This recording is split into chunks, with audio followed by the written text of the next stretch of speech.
Última salida a Brooklyn. Por Iván Rincón Espriu.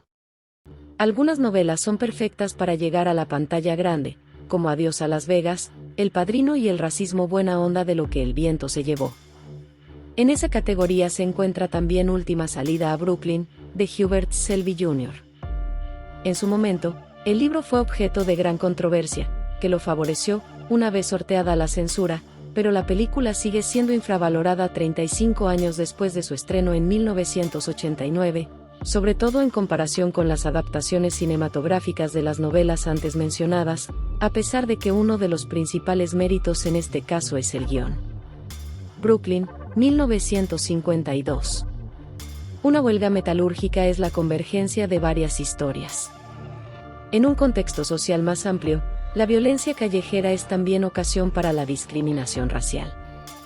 Aunque no aparece un solo negro, los soldados que salen de su cuartel en la noche llaman yanquis y amigos de los negros a los vagos y pendencieros que gobiernan las calles. El encargado de la huelga es un vividor de neuronas muy escasas que se permite lujos absurdos con cargo a la caja chica del sindicato. Este personaje descubre su propia homosexualidad en la madurez y acaba enamorado de un chichifo egoísta. En el grupúsculo de homosexuales pretendidamente femeninos hay uno que se desvive por el líder de la pandilla juvenil, que a su vez asalta a los frustrados clientes, en su mayoría marineros ebrios, de una prostituta deseable que se presta como carnada.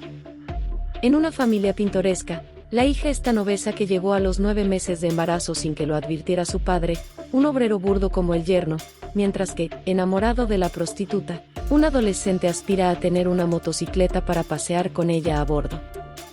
Tralala es el nombre lúdico musical del personaje más memorable, tanto de la fuente literaria como de la versión cinematográfica, y, para mi gusto, una de las mejores prostitutas de la literatura y sobre todo del cine.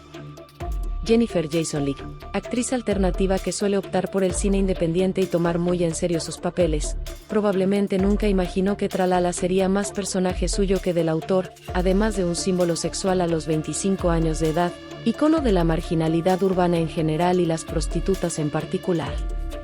Última salida, es un descarnado y crudo retrato de Brooklyn, la violencia de los suburbios y la decadencia de los Estados Unidos en los años 50, pero el perfil de la protagonista femenina trasciende al relato. Mujer fatal o típica devora hombres, apetecible a pesar de su blancura, con las mejores tetas del oeste, un ser mezquino y deliciosamente amoral, intenso y sórdido como el barrio y su descripción épica. Tralala con una borrachera de antología es Jason Leigh en el papel más emblemático de su carrera, y, sin temor a exagerar, la culminación de una actuación genial. La actriz, por cierto, interpretó 15 años después a otra meretriz, una muy distinta, casi el polo opuesto, en el thriller de horror psicológico El Maquinista, España, 2004, de Brad Anderson, con Christian Bale, una cinta de culto en estricto sentido. Con una duración ideal de 100 minutos, la principal característica de Última salida es su intensidad. En esa medida, sus mejores secuencias son también las más tensas.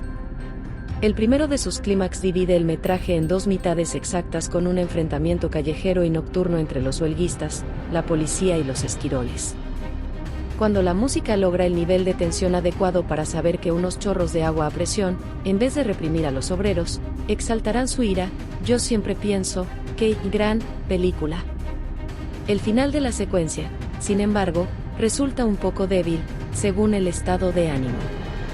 Los homosexuales en rol pretendidamente femenino son representados por un estereotipo casi caricaturesco, fraternizando con pandilleros violentos y ladrones, y consumiendo narcóticos ilegales y autodestructivos, caracterización que fue considerada en su momento como estigmatizante, pero no es necesariamente un defecto de la novela ni de la película, pues, para empezar, hay gente así. Además, se trata de personajes burdos y marginales en general, entre ridículos y grotescos en un círculo específico y en alguna medida representativo del barrio a principios de los años 50. Aunque la convergencia de historias termina con el triunfo de la huelga y el regreso de los obreros a la fábrica, antes del final feliz para la mayoría, caen en desgracia los protagonistas. Alegoría del Calvario y la crucifixión de Cristo en un sentido irónico, inclusive contrario, la caída del vividor motiva una profunda reflexión sobre la condición o el carácter de los perdedores y fracasados por naturaleza, y la de Tralala hizo historia como catarsis, apoteosis, paroxismo etílico sexual tumultuario. Las golpizas parecen reales, sobre todo la primera, y hasta donde percibo, algunas lo son.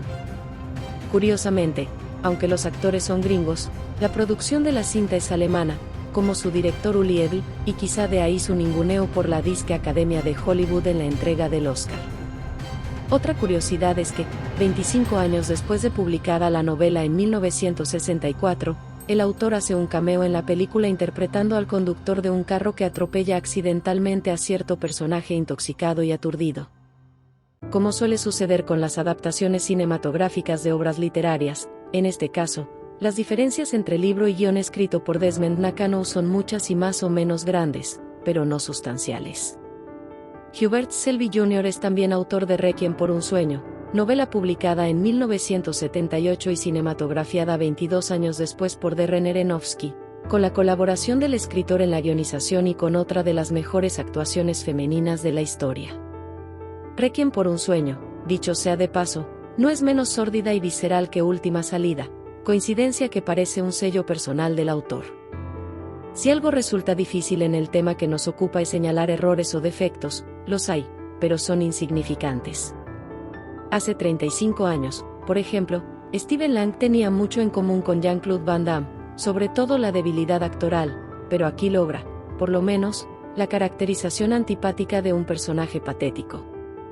El joven pretendiente de Tralala, en cambio, tiene desangelados momentos de ambigüedad histriónica, sobre todo al principio, y el homosexual enamorado del líder pandillero, además de caricaturesco, es demasiado trágico.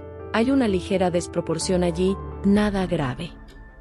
Algunos anuncios publicitarios están muy viejos, de hecho, son antiguos, pero en su época eran nuevos, así que debían verse nuevos en la película.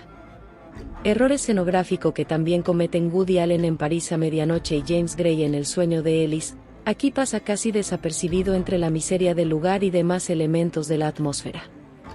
Los vidrios y cristales que se rompen en el cine suelen ser de caramelo y, en esta cinta, las ventanas de los coches y camiones son notoriamente más frágiles que en la vida real y bastante más de lo necesario. La música de Mark Knopfler regula con acierto la tensión en las secuencias de acción, y alegra el espectáculo de Tralala y comparsas en su pasarela callejera, pero en las escenas melodramáticas tiende a ser melosa y repetitiva. En fin, estos señalamientos sirven más bien para alardear de conocimiento y percepción. La película es un peliculón,